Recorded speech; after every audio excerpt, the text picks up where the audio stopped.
Hey everybody, Robert here from blackbeltgaming. I'm starting a new little podcast, another read through of an old school Dungeons and Dragons style game. This is Adventures Dark and Deep by Joseph Bloch. And this game is sort of the imagined version of D&D that would have happened if Gygax had continued to work on and expand first edition AD&D. Now, I believe this is like a second revision to the first set of books that came out to do this. So I think Joseph has even expanded on his own previous work and even done some experimenting and such as a first edition authority. And we're going to take a look today at the preface to the book and see what the author intends. When I first set out on my project to explore Gary Gygax's intentions for his second edition of the world's most famous role-playing game, I completely underestimated the task before me. Starting with the first edition rules, I began to research into Gary's articles published in the early 1980s, where he discussed where he wanted to take the game. There were to be new character classes, new monsters and spells, and a complete reorganization of the rules to bring them back into 3 books. I then began looking into his many online discussions where he touched on the subject. There was information across many online forums and literally thousands of pages of posts to sift through. What I thought would be a relatively quick writing project turned into a massive research project. The result was Adventures Dark and Deep. I really like that name because as it's fitting with his mission, it's also basically AD&D. I like that. It was my best attempt to write the game that Gary would have written, and it's the game I wanted to play in 1985 but couldn't. Originally, it was going to be a 3-book set as Gary had intended, a standalone game. In fact, it started out as a single-volume expansion book, a curious volume of forgotten lore, but the 3 core volumes soon followed. Both the expansion volume and 3 main rulebooks were well received among AD&D fans.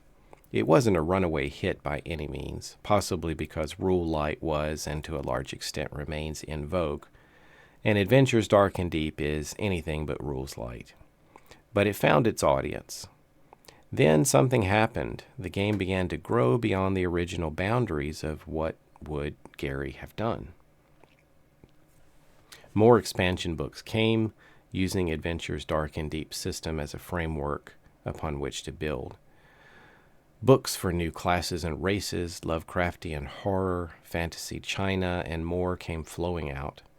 All were usable across a wide spectrum of different OSR games, but all taking Adventures Dark and Deep game well beyond the boundaries of the original concept. The game has become not only expanded beyond the original concept, but downright experimental in places, which brings us to the present volume. In the years since the original trilogy of books came out, there have been many expansions and excisions, changes to the rules, errata, things learned over the years, and experience that needed to be updated, and so forth. New classes were invented that should, by rights, be included in a rulebook, especially in a game as deliberately expansive as Adventures Dark and Deep. So here we are. The original 3-book concept has been trimmed down to 2, a rulebook and a bestiary, and the content thoroughly refurbished. The heart of the original is still there, but as happens so often in tabletop role-playing games, much has been changed or added. I think it's a much better game than it was, even if it has slipped the leash and taken on a life of its own. Joseph Bloch, 2024. So this is the game I'm going to be diving into. I'm very curious to see some of Gary's additional ideas for the game and where AD&D could have gone. And I'm interested to see how a good authority on first edition, I know he's a master of Greyhawk, the Greyhawk setting, what he had imagined to go along with Gary's vision. So it sounds like a very interesting project. So sort of in the opposite direction of where Dragon Slayer, which I've been reading, took things back to the basic rules, but kept some of the flavor of AD&D. This really took the AD&D rules to the next step and probably refined and clarified some of the things that may have been more experimental at that time. And then I think there may be even some new ideas here. So I'm very interested to check this out, and I'm looking forward to reading through it. Let's continue maybe just a little bit more overview of the game. I think this is a basic summary of what role-playing is. It's more detailed than many games of its type, but most of the details aren't needed all the time. The rules herein can be used to run infinite variety of types of games.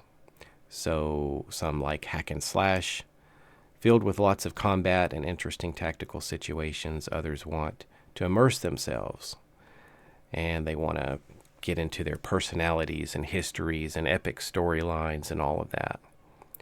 So it sounds like it has the flexibility of old AD&D. You could do that there as well. Although its focus is on dungeon crawling and intrigue and mystery type adventures, Adventures Dark and Deep allows for all these styles of play and more. Dungeon crawling is really what I enjoy, so kind of glad to see that as sort of a part of its identity.